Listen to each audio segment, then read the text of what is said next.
નમસ્કાર વાલા વિદ્યાર્થી મિત્રો, સ્વાગત છે તમારું મેથ્સ એન્ડ ઇંગ્લિશ યુટ્યુબ ચેનલમાં.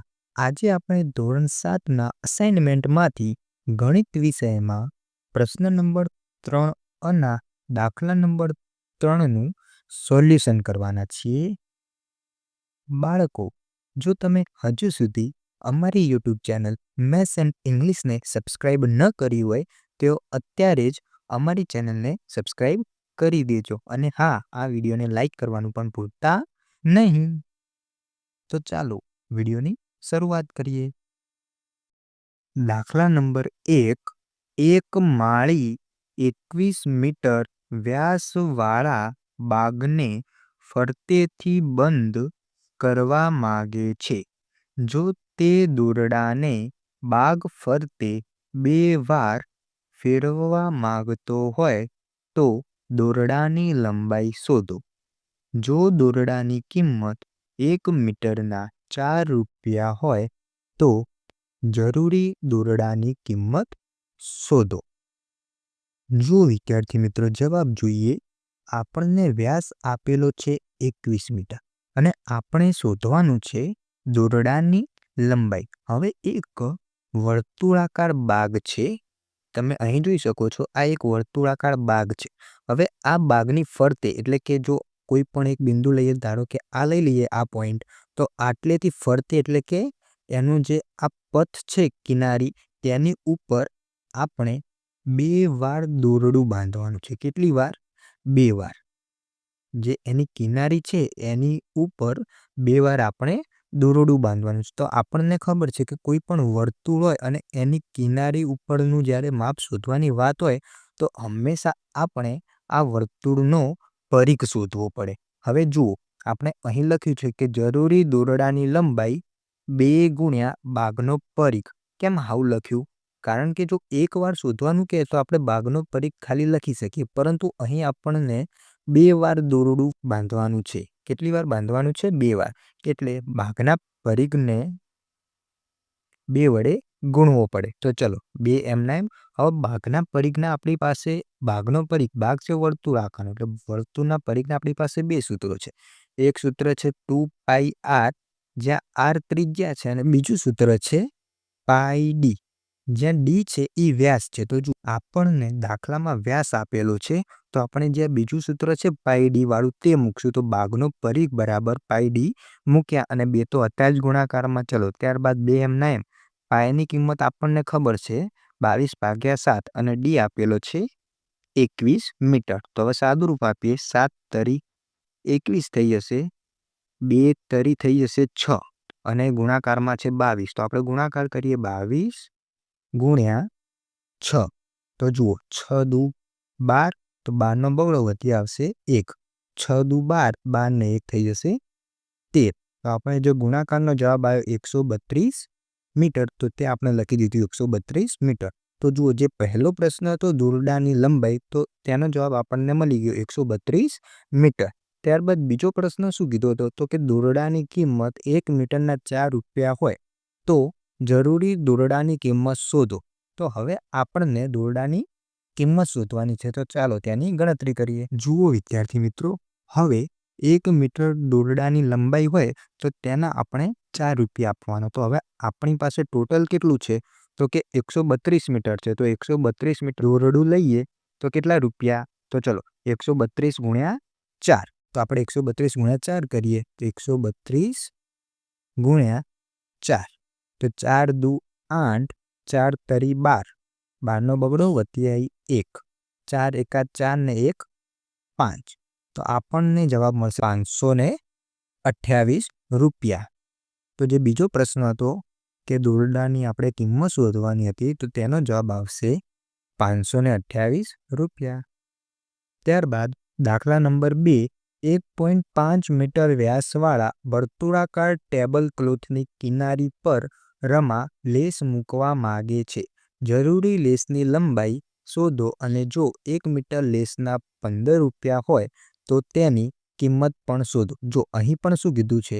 તો કે ટેબલ ક્લોથની કિનારી પર. જ્યારે પણ કિનારીની વાત થાય ત્યારે આપણે વર્તુળનો પરિઘ શોધવો પડશે. તો જુઓ, જવાબમાં જુઓ, આપણે સૌપ્રથમ વ્યાસ આપેલો છે 1.5 મીટર. હવે આપણે શોધવાનું છે જરૂરી લેસની લંબાઈ. તો જરૂરી લેસની લંબાઈ શું થશે? તો કે જે ટેબલ ક્લોથ હતો એનો જ પરિઘ. તો અહીં પણ આપણને વ્યાસ આપેલું છે તો આપણે પરિઘની જગ્યાએ લખીશું પાય ગુણ્યા ડી. હવે આમાં આપણે પાયની કિંમત લઈશું 3.14 અને ડીની કિંમત આપેલી છે 1.5. તો ચલો હવે જે આ દશાંશ સંખ્યાઓ છે એનો ગુણાકાર કેવી રીતે કરવાનો?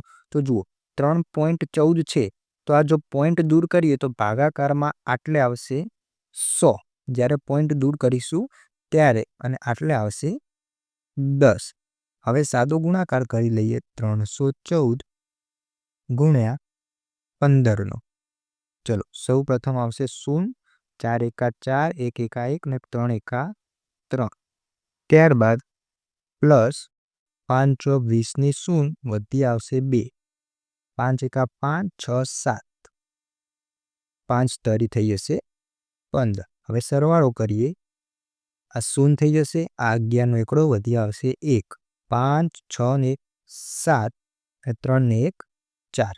આપણને ઉપર ગુણાકારનો જવાબ મળશે 4710 અને નીચે હતા આ 2 0 ને આ 100 એટલે 1000 થઈ જશે. તો જુઓ 0 0 કટ થઈ ગયા અને 2 0 છે એટલે કે 2 પોઈન્ટ કાપવાના એટલે 471માં 2 પોઈન્ટ કાપી એટલે 4.71 મીટર આપણો જવાબ આવશે. તો જે જરૂરી લેસની લંબાઈ કીધી હતી એનો જવાબ આવશે 4.71 મીટર. ત્યારબાદ વિદ્યાર્થી મિત્રો આપણને આગળ પૂછ્યું હતું કે જો 1 મીટર લેસ હોય તો એના આપણે 15 રૂપિયા આપવાના, પણ આપણી પાસે ટોટલ લેસ છે 4.71 મીટર તો તેના કેટલા રૂપિયા? તો 4.71 ગુણ્યા 15 કરીશું આપણે. તો પહેલાં સાદો આપણે ગુણાકાર કરી દઈશું 471 ગુણ્યા 15.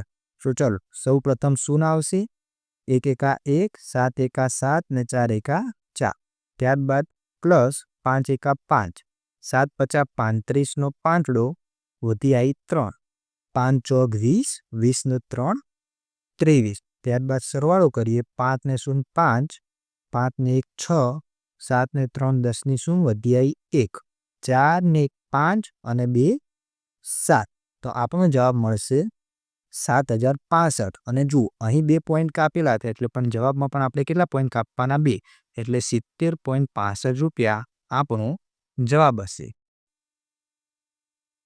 ત્યારબાદ દાખલા નંબર 3, 10 સેન્ટીમીટર ત્રિજ્યાવાળા વર્તુળાકાર કાગળમાંથી 4 સેન્ટીમીટર વર્તુળાકાર કાગળ કાપી લેતા કેટલા ક્ષેત્રફળનો કાગળ બાકી રહે? આપણને એવું કીધું છે કે એક 10 સેન્ટીમીટરનું વર્તુળ છે. જુઓ આ સૌ પ્રથમ આપણે 10 સેન્ટીમીટરની વર્તુળની રચના કરી અને એમાંથી 4 સેન્ટીમીટરનું વર્તુળ આપણે કાપી લેવાનું છે. એટલે આ ભાગ જે બચશે, જે હું રેખાંકિત કરી રહ્યો છું અહીંયા, તો રેખાંકિત કરેલા ભાગનું આપણે ક્ષેત્રફળ શોધવાનું છે. તો આપણે શું કરશું? તો કે સૌ પ્રથમ આ જે બહારનું મોટું વર્તુળ દેખાય છે તેના ક્ષેત્રફળમાંથી જ્યાં અંદરનું નાનું વર્તુળ છે એનું ક્ષેત્રફળ આપણે બાદ કરી દઈશું.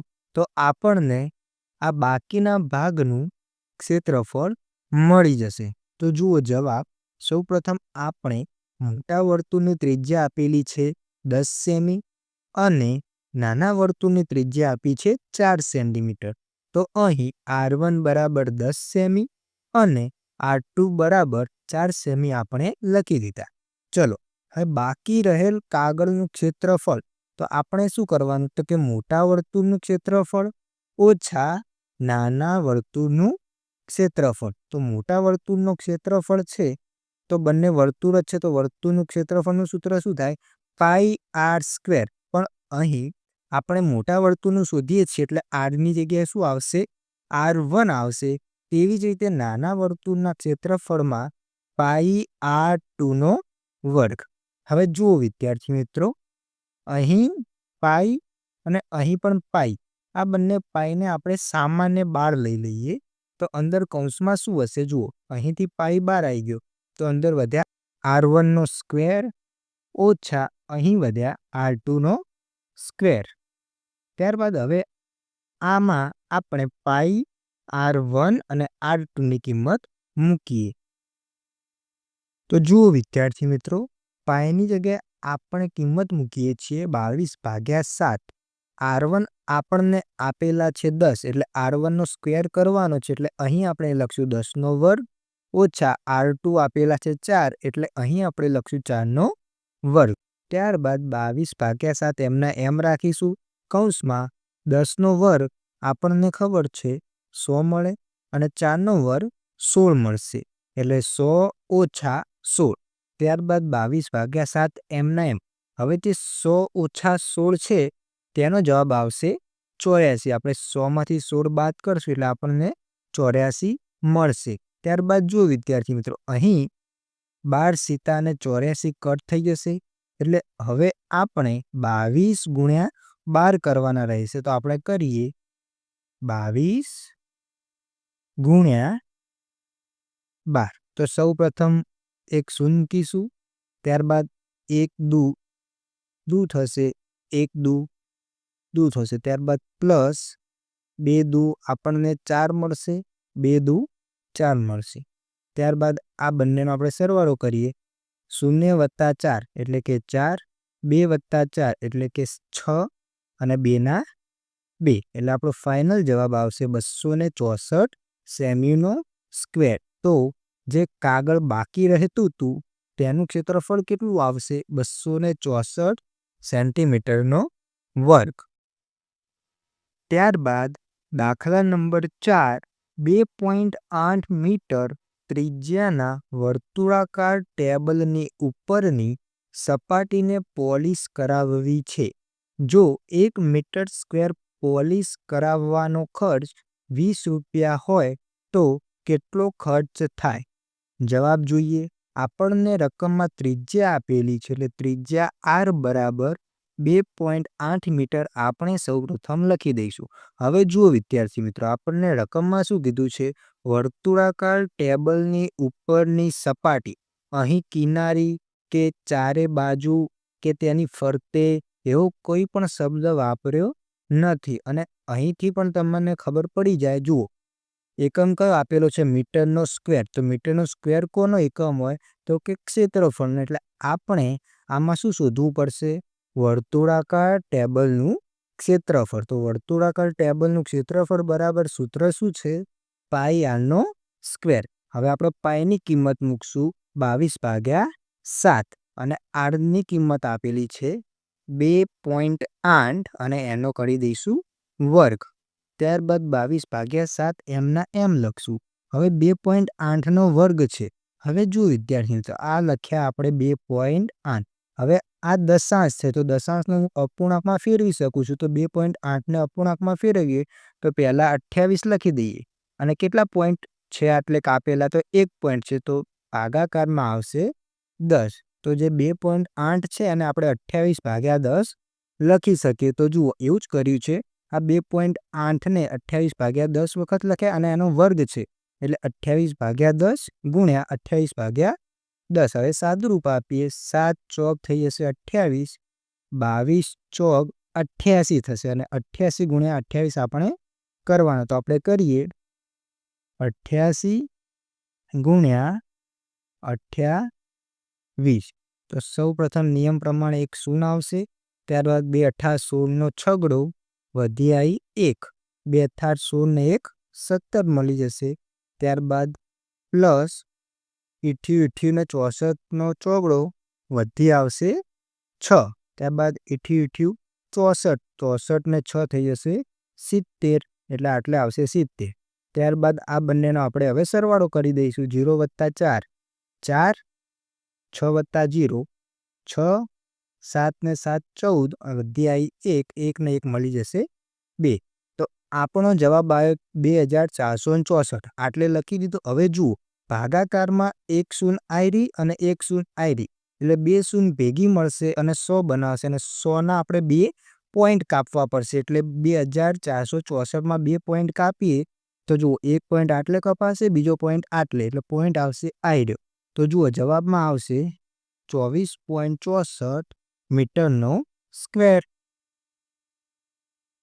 ત્યારબાદ હવે 1 મીટર સ્ક્વેર આપણે પોલિશ કરાવી હોય તો આપણે 20 રૂપિયા આપવાના છે. તો આપણે ટોટલ 24.64 મીટર સ્ક્વેર છે, તો એને પોલિશ કરાવી હોય તો કેટલા રૂપિયા આપવાના? તો 24.64 ગુણ્યા 20 આપણે કરવા પડશે. તો 24.64 ગુણ્યા 20. તો આપણે આ ગુણાકાર સૌ પ્રથમ કરી લઈએ. તો જો વિદ્યાર્થી મિત્રો, અહીંથી આપણે પોઈન્ટ દૂર કરશું તો ભાગાકારમાં 100 આવશે અને 1 શૂન્ય આ કટ થઈ જશે અને 1 શૂન્ય આ કટ,